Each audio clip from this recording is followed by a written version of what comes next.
morning everyone, it's Shariyama from TLS from SFR. I know it's a long time since I posted a guide or a video or something. I'm sorry, I was busy and working a lot. So I am here now with a promised guide about Scourge again. It is a Scourge guide that I'm just testing out in the past few weeks, and I'm just playing now. It is a support Scourge, a very offensive support. I wanted to try it out since I was playing Discipline Priest in World of Warcraft for a long time before they nerfed him to death with a lot of barriers and damaging. So I wanted to try out something else. The first thing that I wanna go off about are the traits. I'm going for Blood Magic with the lesser mark of blood is helping you in that time. Inscribe a mark that bleeds out foes when they trigger it and grants a regeneration. So you got, every time you dodge in combat, you leave a mark behind you, a blood mark that gives regeneration to your allies and bleeding to your opponents. Then you have Ritual of Life, what is a lesser Well of Blood. Cast lesser Well of Blood when reviving an ally. That the Well of Blood revives allies every pulse. So you're reviving an ally, and if you're pulling that well under them, you will just revive them for 4% every pulse. Plus you can touch them also, it's pretty helpful. You have Vampiric, Siphon Life whenever you hit a foe, minion Siphon heals transferred to you. So every time you're hitting someone, you steal life from them. You can go either for Vampirisk Present. You and your near allies siphon health when attacks. This effect increases while in Shroud. So if you go into F5, it's helping. And you have Life from Death. Heal and partially revive allies in an area when you exceed Shroud. So if you go out of the F5, you revive people plus you're healing people. I'm swapping around depending on what my job is in Zerg and if there is another Vampirisk Present already. But I would prefer to go for Vampirisk. Then we have the last reads. As long as you're not downed, allies near you don't bleed out if they are downed. Gain healing power based on your current health. So 9 seconds after someone goes to down state without getting damaged, they don't lose any HP. Plus, you're getting more healing power the lower you're getting, up to an increase of 450 healing power in an interval of 3 seconds. Can be pretty strong to go up to nearly 2k healing power then on that point. And then you can decide between Transfusion, what I dislike a lot, because you always pull people into bullshit, to be honest, because you're moving a lot. You can go for Unholy Martyr, what is something that I would never do. And you can go for Vampiric Rituals. I would go for Vampiric Rituals. Wells gain reduced recharge them, sorry. They now grant protection to allies when cast and siphon health with every pulse. So basically every well you're dropping, your people get life siphon, you have less cooldown on your wells, and you give protection by people standing in it per pulsing on your wells. I decided to go for curses then, because I want to help stripping with it. I don't want to go for damage with the stuff, or I don't want to go for range pressure with the stuff for unblockable marks, or more life, or 10% more damage. I don't need all that kind of stuff for it. I need the curses, because with curses I can go for India's in disruption, and that means for every disable I'm giving Torment out, and I'm playing with a Condi build on it, so I'm doing damage with Torment. Then I'm going for Path of Corruption, that my F2 is still corrupting, so I can help my Zerg with corrupting. And I'm going for Devouring Darkness, that I'm buffing my Scepter 3. On Scourge, I'm going to Abrasive Grift, because it gives you condition remove and might plus on every barrier that you're making. But if you have problems with your life force, you can also go for Nourishing Ashes if you want. Like if life force is really a problem, but in big fights life force shouldn't be ever a problem. As you see, I have 16k life force, shouldn't be a problem at all. Then you go for Desert Empowerment, that the barrier is getting increased on you, and you can decide then, it is depending. I would go for Demonic Lore. Demonic Lore is Torment you inflict, deals increased damage and causes your foes to burn. Because normally you never put down your F1. Since the change of your F1, that just basically the damage is either on your shade or on you, you basically never put down with this build on F1 to range pressure. You just melee pressure them when they are pushing into you, or you're pushing into them on melee range. So you can have your F3 and your F5 always around you, and people will never get barrier somewhere in Uganda. And the burning that you're getting and the damage increase you're getting over Demonic Lore, over Torment and Burning is pretty awesome. But you can also go for Feed of Corruption. Every time you remove or corrupt a boon from an enemy, you gain that boon. With that point, you can put mini shades down. You have to learn it a bit. It's a bit weird if you really want to put shades at the end, but it's pretty cool.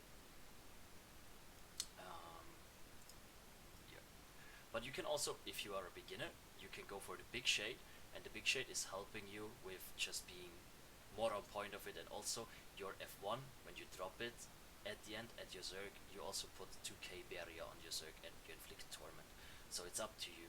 I'm not really using the F1, so it's something you have to decide how you want to play at the end, and that you get ready to put your F3 always on you before you're putting your F1 down. About my build, I'm going for most of the stuff is toughness, healing, and condi damage. So my complete armor is toughness, killing, and condi damage. Also, the weapons are toughness, healing, and condi damage. I have the superior rune of the monk inside, but you can also go for the superior rune of the flock, or there's also some other possibilities. In my opinion, the 10% healing effectiveness to other allies increase another 1% per 10 stacks, so another 10% more healing effectiveness.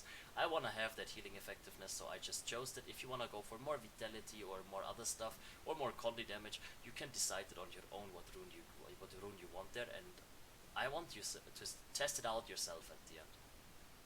You can decide a lot of things. I prefer to do that because I have enough HP, I have enough armor, so I can go for that. If you really want to test something else out, just try it out and give me some feedback at the end. And I'm playing then, the backpack is also with toughness, healing, and condi damage. I'm playing, and then I'm playing here with one of the accessories. I'm playing with vitality, healing, power, and condi damage. And I'm playing the amulet and one of the rings. I'm playing with vitality, healing, condi damage, and concentration. So I will also link the build in the video description, so you guys get the link at the end, so you can see it on your own what I'm really running. And about the infusions, well, I have every part of infusion side there because I want to stack the infusions on my character. Basically, that is what I'm doing. Okay, so basically I'm running with stuff, with scepter and torch. Sadly, this guy is killing our stuff right now, so we have to wait for a second to respawn. What we have right now is we still have all our marks. So if I'm putting down my marks on range, I can still range pressure with our Zerg when we are going on 1200 range pressure. If the enemies would not engage us, and I just want that if we're just going for some range pressure forward, normally you can drop your healing skill 6 plus your barrier skill, and you have a 10k barrier on yourself plus 4 like you have 4 people around you barriering up with that too, so you have 10k at the end. On your F2 you still have the boon remove, on your F4 you have still the fear, and on your F5 you still have a barrier for yourself plus damage plus fury. So it's up to you, and also the F5 is helping you with the vampiric aura that is getting stronger with your F5. About your off weapon, I don't think that our Scourges need to know a lot about it. Well, you have the Scepter 2 for some cripple on 900 range, you have your Scepter 3 as a main boon corrupt on everyone. You have your Torch 5 for a cleave and burn is also inflicting torment now because we increased the damage, and you have your Torch 5 to knock down someone.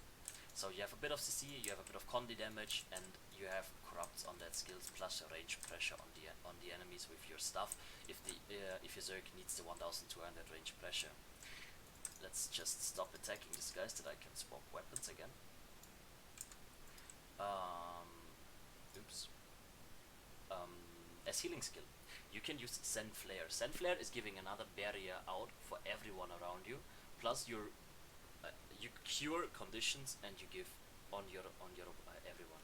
So that's pretty good. So you give boons converted into conditions on people, give torment out, torment is giving burning out, so you also give condis out again, plus you give yourself a self heal, plus you give barrier to you and the people around you, 6k barrier, what is really strong at the end. If you look, you just go for barrier and you have 6k. Then I'm playing with Well of Power. Well of Power you just place under yourself in fights, or if you go for a push. Let's say this is the position where we want to range spike. First, it is a stun break. Second, it is pulsing protection. Third, it is giving life siphon damage and healing. Third is giving might. It is conditions converted into boons per pulse. Plus, it is giving stability. So it's a really cool thing. If you're going forward and you want to bump an enemy Zerg, you can go for that skill, and it is helping you a lot. If not, you can also go for the Spectral Ring, for example. The Spectral Ring is an option that you can go for.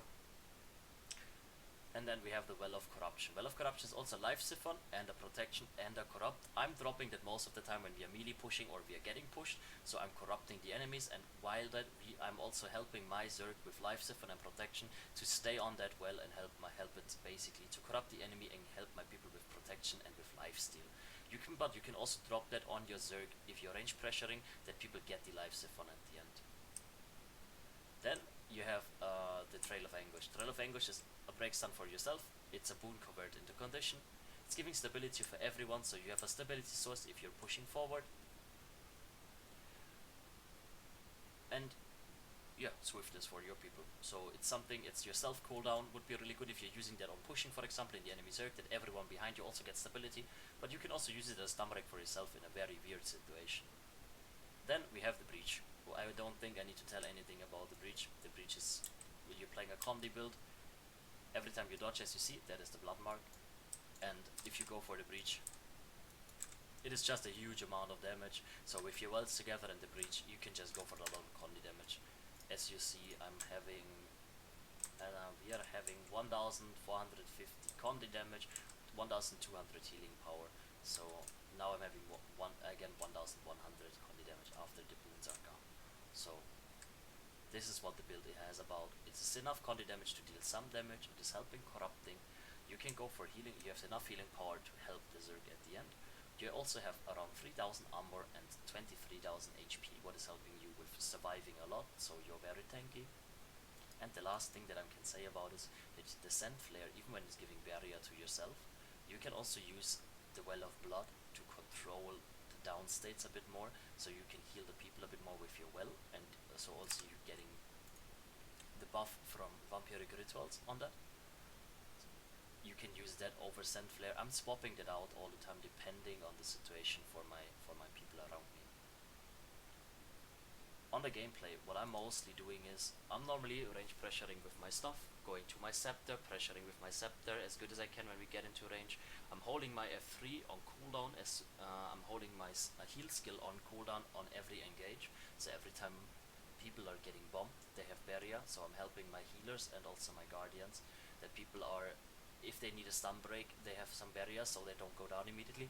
If people are needing heals, they get barriers so they don't drop so much and the guardian doesn't need to heal that much, or the other people, like, they can focus on other things on one point. You can help the Zerg with stun breaks, you can help the Zerg with life leech, you can help the Zerg with pulsing protection and stability and Condi cleanses with the barriers that you're giving. And you can still strip the people with your Scepter 3 and with your F2, with your Trail of Anguish, with your Sand Flare, and with your Breach. So you have a lot of jobs. You can help with CC, you can help with range pressure, you can help with Condi cleansing, you can help with barriers, you can help with corrupting enemy Zergs, and you can help with stun breaks, booning, and also with damage at the end if the enemies are running out of cleanses, what sadly is not the point too much, because you have Scrappers and Tempests. But the longer the fight goes, the more effective you're getting. Basically that's it already about a short guide about the support Scourge. It's still in production, let's say like this. I'm not finished with the complete build, so I have to think about a lot of things and I'm still testing it out. So there will be a follow-up video where I'm going for a deeper guide about it when I have a lot of more information. I just make this guide right now for people that were interested in it, and I hope I'm getting some feedback from you guys about this build, and maybe some people will tell me their informations, and so we can create a better build and guide at the end. And as you see here, for example, if I'm going for a full bomb on them, I'm still dealing some damage and pulsing. So I can still drop a lot of damage on these people without, which if it's not getting cleansed, it can be pretty huge. And if it is not a coordinated group that has a lot of double supports, for example Tempest and Scrappers, your Condi damage is still valuable. Normally I'm going for around 60k damage per fight. I'm going normally for about, let's say about 40 to 60 to maximum 100 cleanses what I had so far, and the barriers are just amazing. So you can help with all of that. I hope you enjoy this guide, and I really hope that everyone will play that guide a bit maybe and test this Scourge out, and I hope to get some feedback. I wish you a great day, guys. Thank you for watching. Leave me some comments here. Be sure to join the content stream Discord or look over on the stream when I'm playing this character. Have a good time, and thank you for watching out. Have a good time. Bye bye, guys.